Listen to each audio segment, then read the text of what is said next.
អូខេកាត foil និងកាតទី2មានឈ្មោះថា Elemental Hero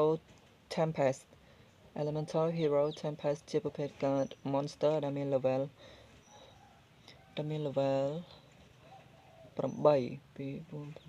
អូខេ level 8 គឺជា level ខ្ពស់ដែលយើង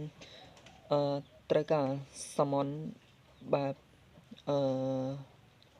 tribute ឬក៏ការបូជា monster ដើម្បី summon មួយនេះអូខេកាតទី3មានឈ្មោះថា Water Dragon អូខេជាប្រភេទ monster card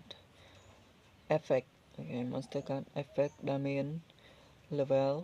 ចំនួន8យើងត្រូវការ tribute ដើម្បី summon ដូចគ្នាចំណែកកាតទី4អូមានឈ្មោះថា Kasejin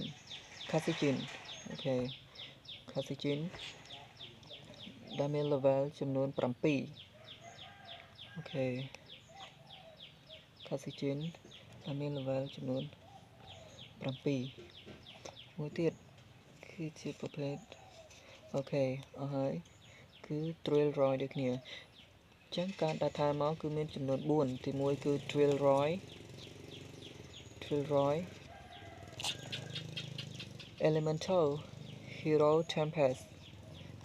Hero Tempest Water Dragon ហើយនឹង Kasejin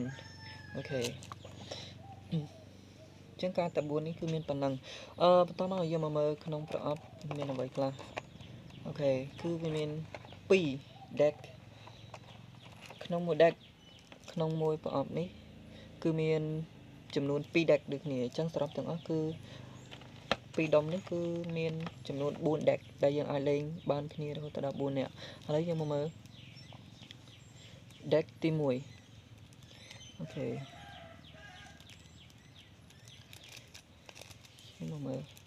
deck ទី1មានអីខ្លះអូខេ